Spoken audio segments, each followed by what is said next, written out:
हे दोस्तों नमस्कार। एक बार फिर से स्वागत है आपके अपने यूट्यूब चैनल गुरुजी एग्जाम सेंटर पर।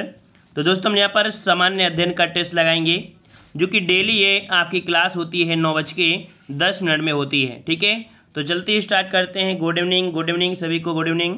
और जो लोग नए हैं चैनल को सब्सक्राइब भी कर लीजिए और प्लेलिस्ट के माध्यम से सभी वीडियो भी आप देखते चलें। ठीक है, आपको यहाँ पर करंट अफेयर, यूपीजी के और आपकी हिंदी आज सभी के टॉपिक आपके कंप्लीट किए गए हैं। ठीक है, चलिए गुड इवनिंग, राम राम सभी को, जय हिंद। चलिए पहला प्रश्न आपका दिया है कि संविधान में शिक्षा को रखा गया है। संविधान में जो शिक्षा को रखा गया है वो कहाँ पर रखा गया है?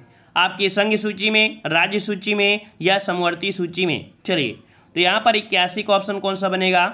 तो यहाँ पर आपका जवाब हो जाएगा। याद रखिए, शिक्षा जो आपके राज्य और केंद्र दोनों की तरफ से होती है। ठीक है ना, जो भी कानून होते हैं आपके राज्य भी बना लेती है और आपके केंद्र भी। तो यह का जवाब हो जाए कौन सा? समवर्ती सूची। मतलब जो केंद्र है और राज्य दोनों को जब के कोई विषय पर बनाते हैं तो उसे समवर्ती सूची में रखते हैं। ठीक है, अगला क्वेश्चन दिया है कि संयुक्त राष्ट्र सुरक्षा परिषद में अस्थायी सदस्यों का पदकाल कितना होता है? तो देखो यहाँ पर संयुक्त राष्ट्र सुरक्षा परिषद के जो आपके सदस्य कितने? आपके 15 हैं। इनमें से 5 आपके स्थायी हैं, 10 आपके अस्थायी हैं। जो अस्थायी सदस्यों का कार्यकाल होता है ये कितना होता है? तो आपका जवाब हो जाएगा ऑप्शन आपका बी, 2 वर्ष का होता है। ठीक है, बी नंबर 2 वर्ष। अगला क्वेश्चन दिया गया है कि भारत के विभाजन का इतिहास लिखने वाले सिख विद्वान का क्या नाम है जिनका हाल ही में निधन हो गया है? याद रखिए, भारत के विभाजन का इतिहास लिखा है इन्होंने। ठीक है ना, और आपका नाम क्या है? यहाँ पर आपका 83 का ऑप्शन आपका जवाब बनेगा सी। ये आपके हैं कृपाल सिंह। कौन है आपके? कृपाल सिंह है। इसका राइट आंसर आपका सी हो जाएगा, कृपाल सिंह हो जाएगा। ठीक है ना, चलिए अगला प्रश्न आपसे पूछा है कि संयुक्त राष्ट्र में सबसे बाद में आधिकारिक भाषाओं की सूची में किसे शामिल किया गया है? संयुक्त राष्ट्र में सबसे बाद में, देखो हमने बताया 5 आपकी यहाँ पर भाषाएं भी आपकी हैं, है ना, लेकिन 2 आपकी महत्वपूर्ण है। ठीक है, 2 महत्वपूर्ण आपकी यहाँ पर है। लेकिन यहाँ पर जो आपकी अंग्रेजी और फ्रेंच ये तो आपकी मुख्य आपकी हो गई। लेकिन यहाँ पर पूछा है कि आधिकारिक भाषाओं की सूची में किसे शामिल किया गया है? तो आपका जवाब हो जाएगा ऑप्शन राइट, आपका जवाब हो जाएगा यहाँ पर 84 का आपका जवाब ए नंबर, आपकी हिंदी को। ठीक है, किसे शामिल किया गया है? तो आधिकारिक भाषाओं की सूची में किसे? तो आपके हिंदी को शामिल किया गया है, वो भी सबसे बाद में। अगला क्वेश्चन दिया है कि 1 मई को मनाया जाता है, मतलब 1 मई को क्या मनाते हैं भाई? 1 मई को क्या मनाते हैं? तो 1 मई को मनाते हैं आपके ऑप्शन आपका बी बिल्कुल सही है, अंतर्राष्ट्रीय श्रमिक दिवस। बी नंबर आपका राइट हो जाएगा। अगला क्वेश्चन दिया है कि भारत की सर्वाधिक एकड़ भूमि में कौन सी फसल उगाई जाती है?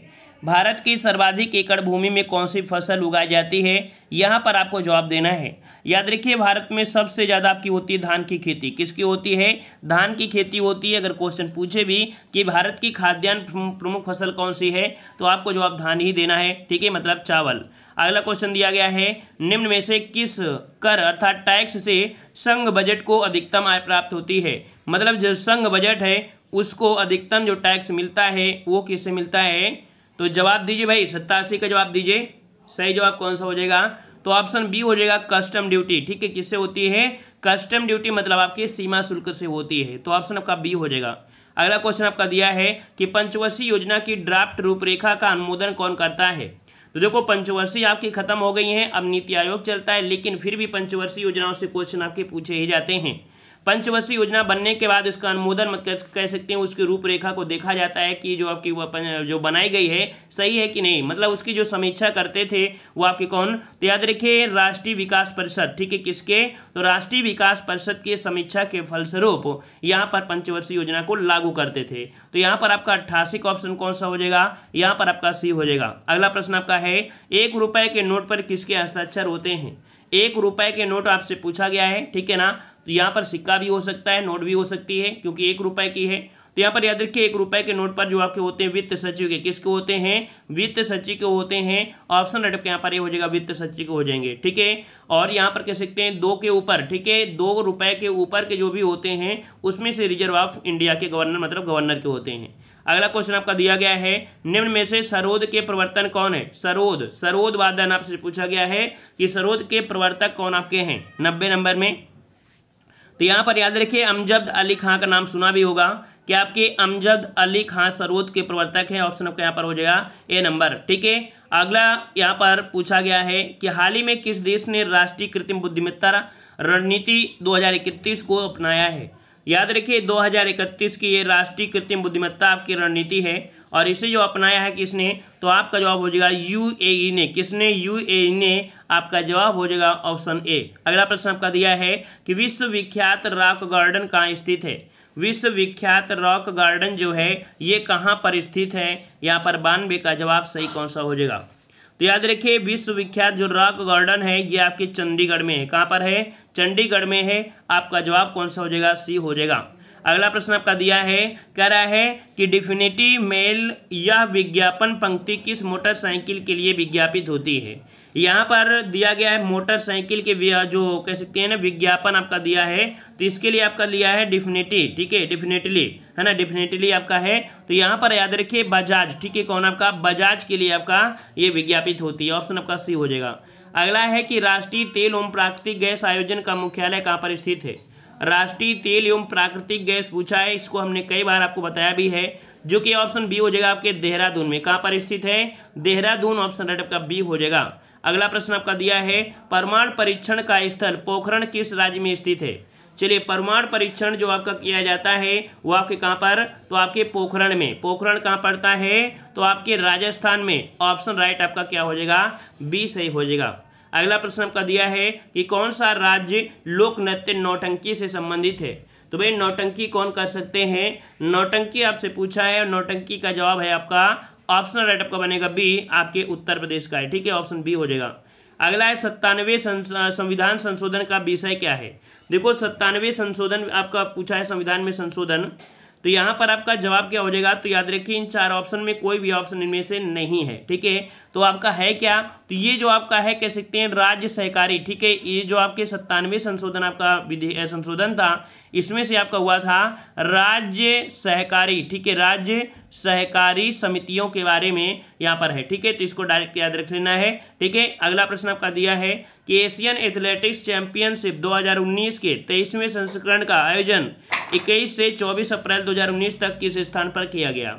तो देखो ये बात है 2019 की है, कौन सा है, तो आपका 23वां संस्करण है। ठीक है ना, ये आपका कहाँ हुआ है, तो 98 का ऑप्शन राइट आपका जवाब यहाँ पर हो जाएगा डी, आपके दोहा, है ना, दोहा कतर आपने सुना होगा। ये रही बात आपके 2019 की। अब बात आती है 2020 की, क्योंकि 2020 को भी आपका हुआ है, जो कि आपका 24वां संस्करण हुआ है, वो हुआ है आपके नई दिल्ली में। कहाँ हुआ है, तो आपके नई दिल्ली में हुआ था, जिसमें से कह सकते हैं कि आपके भारत ने कुल मिला के 20 आपके पदक जीता है, जिसमें से 5 स्वर्ण 6 रजत और आपके 9 कांस्य पदक सहित कह सकते हैं 3रा स्थान प्राप्त हुआ है आपके भारत को। ठीक है ना, चलिए अगला प्रश्न आपका दिया है कि उत्तर प्रदेश बेसिक शिक्षा परिषद का गठन कब किया गया।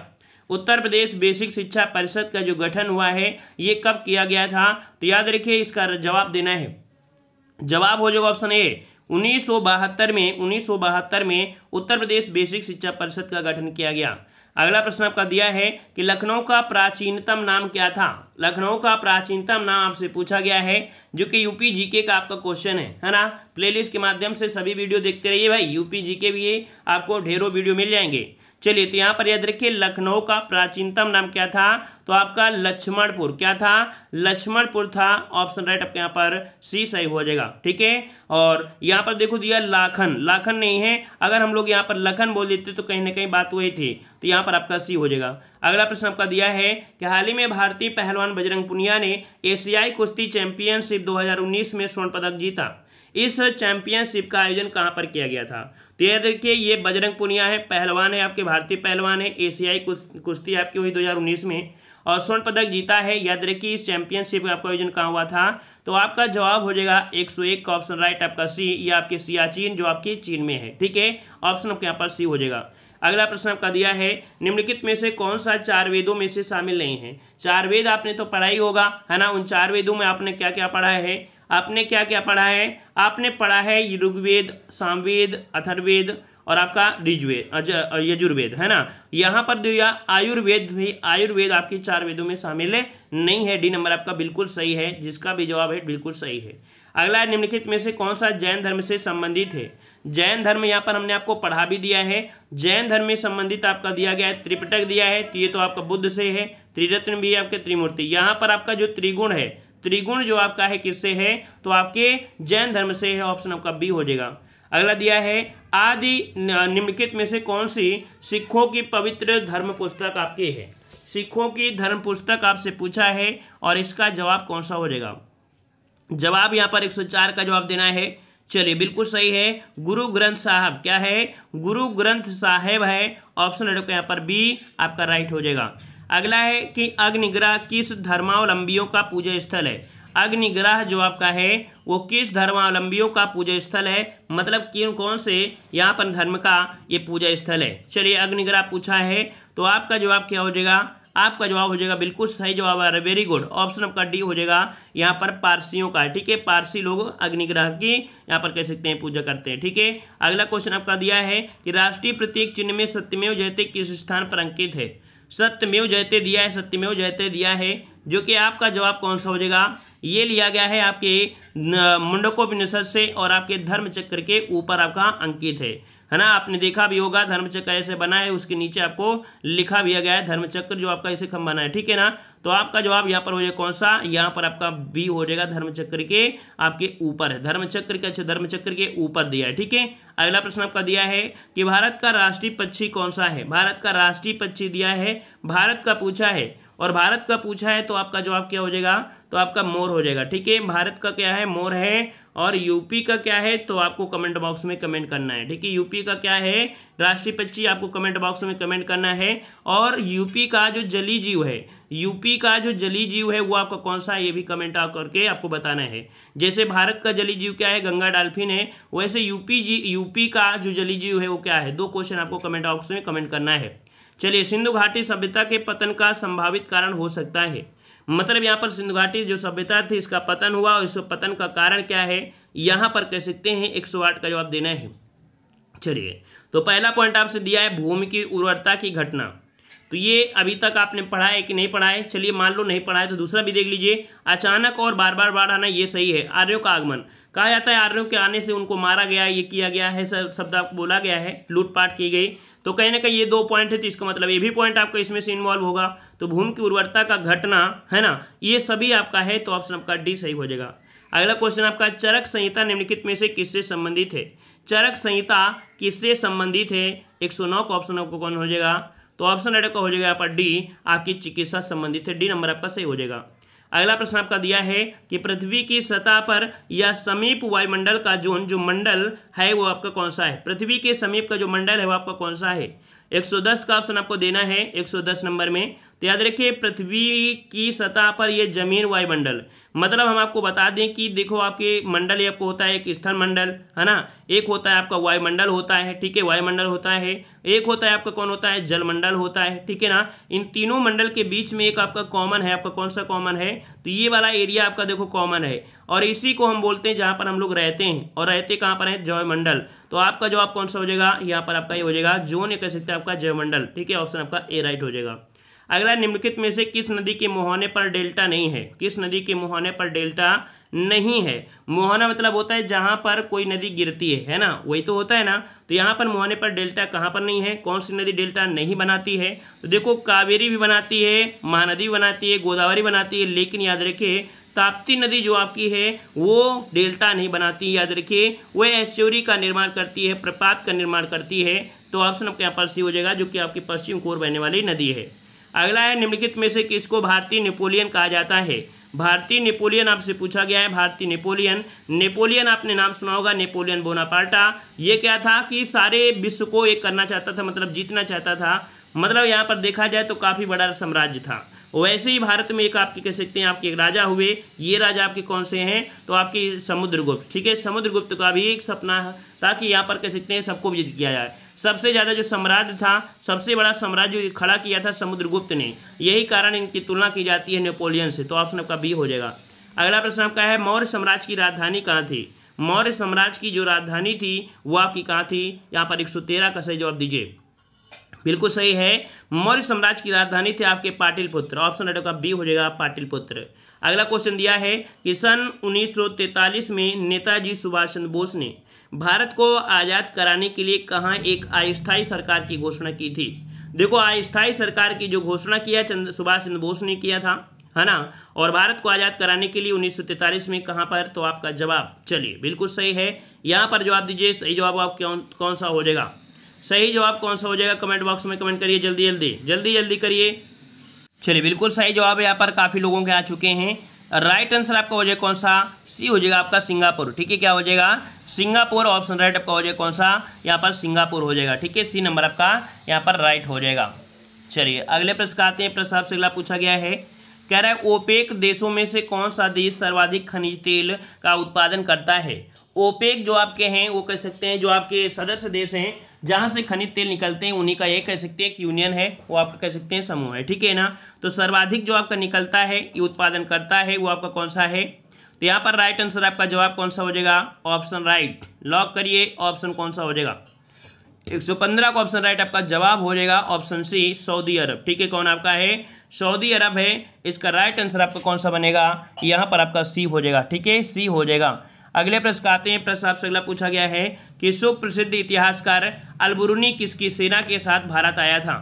देखो ये देखो प्रश्न आपको हम पढ़ा रहे हैं, है ना, इस समय पढ़ा भी रहे हैं, तो आप लोग देख रहे हैं। जो लोग यहाँ पर नहीं जुड़े हैं अभी तक हमारे दूसरे चैनल देव जीके ट्रिक से थे, ठीक है, देव जीके ट्रिक से उससे जुड़ जाइए। वहाँ पर रात 10 बजे आपकी क्लास होती है जो आपकी स्टैटिक जीके होती है, मतलब मिक्स क्वेश्चन होते हैं, वहाँ पर सभी प्रकार के क्वेश्चन कराते हैं। ठीक है ना, तो इस क्लास के बाद जस्ट आपकी यहाँ पर क्लास होती है रात 10 बजे। ठीक है, तो उस क्लास में आएंगे तो ये आपको पढ़ने को मिलेगा, ये आपको पढ़ने को मिलेगा, है ना। तो यहाँ पर कह सकते हैं अगली क्लास जो आपकी 10 बजे है वहाँ पर आप लोग आइएगा। ठीक है, चलिए तो देखो यहाँ पर आपका जवाब है अल-बुरूनी किसकी सेना के साथ भारत आया था, तो यहाँ पर आपके कह सकते हैं आपका जवाब हो जाएगा महमूद, बिल्कुल सही है, महमूद गजनवी के साथ आया था।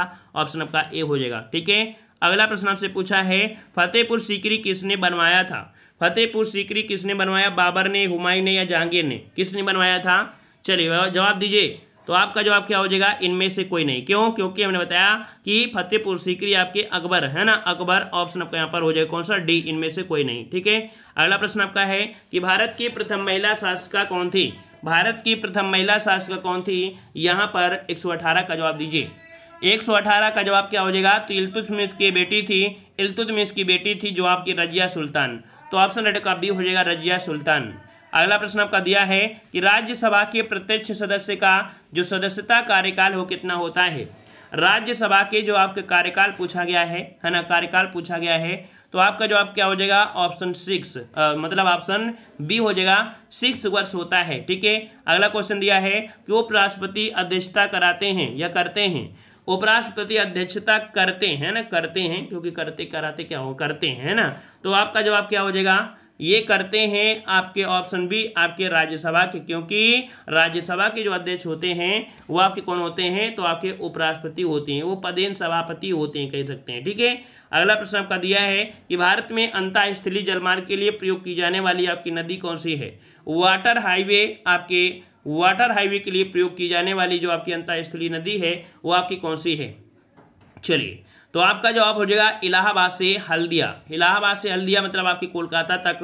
तो यहाँ पर आपका जवाब हो जाएगा ए नंबर आपकी गंगा। ठीक है, ऑप्शन आपका ए हो जाएगा। अगला क्वेश्चन दिया है निम्न में से कौन सा वन्य प्राणी विहार है।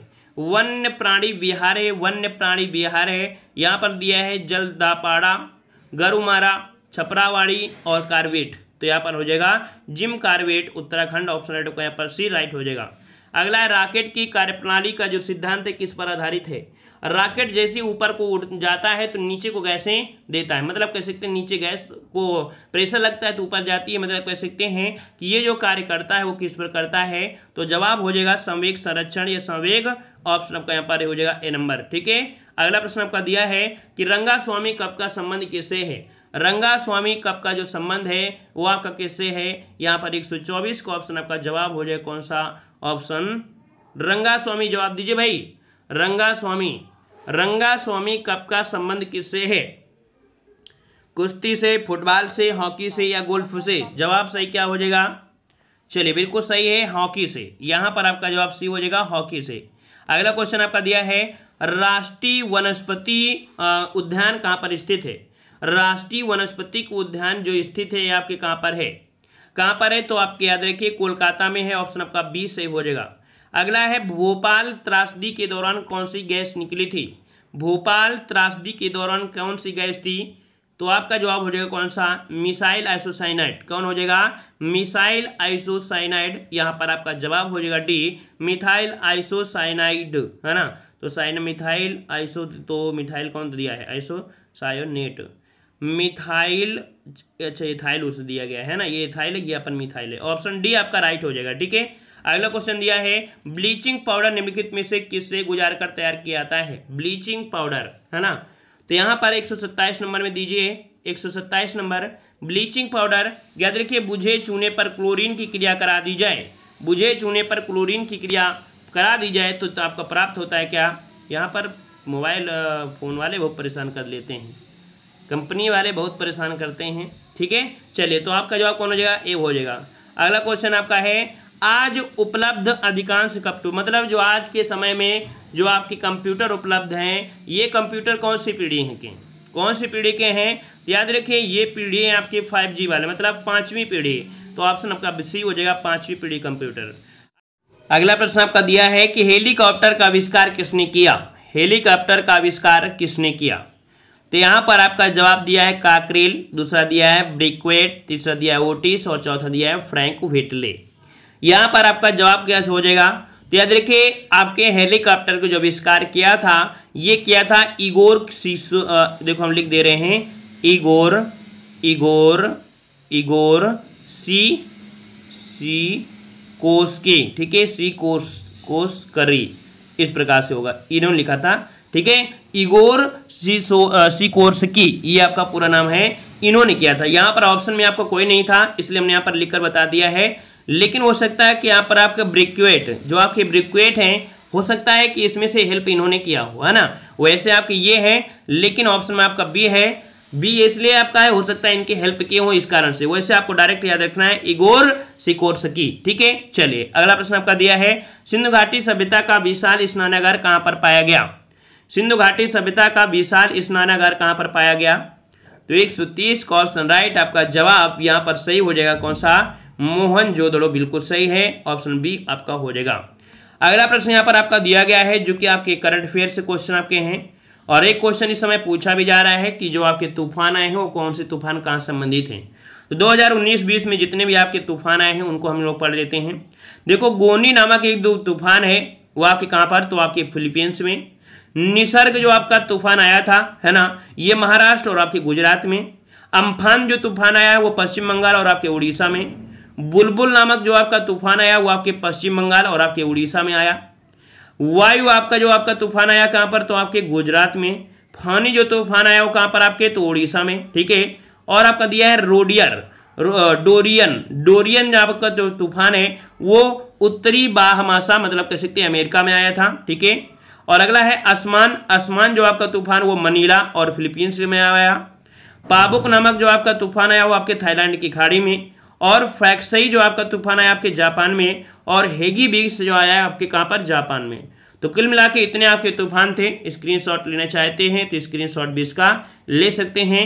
इनमें से एक क्वेश्चन आपके पूछा जाना तय है और एक क्वेश्चन आपको मिल जाएगा। ठीक है ना, तो यहाँ पर आज की क्लास में इतना ही रखते हैं। ठीक है, डेली क्लास होती है, डेली क्लास आप लोग 9:10 में ज्वाइन करिएगा। ठीक है, अगली क्लास जो आपकी है वो आपकी है 10 बजे से है, हमारे दूसरे चैनल देव जी के ट्रिक में आइए, रात 10 बजे जीके का खजाना है। ठीक है ना, और वहां पर मिक्स प्रकार के क्वेश्चन होते हैं, मैक्सिमम फोकस होता है ऐसे क्वेश्चनों को जो आप लोग पढ़ते नहीं हैं। आप लोग हिस्ट्री, पॉलिटी, ज्योग्राफी के दीवाने हो गए हो, लेकिन वो क्वेश्चन जो एग्जाम में आते हैं वो डायरेक्ट फैक्ट आपको मिलेंगे रात 10 बजे। ठीक है, तो आइए लिंक दे दी गई है, उसमें क्लिक करके आप जुड़ सकते हैं। ठीक है, चलिए सभी को जय हिंद, सभी को वंदे मातरम। लाइक शेयर करते रहे भाई सभी लोग। ठीक है, धन्यवाद।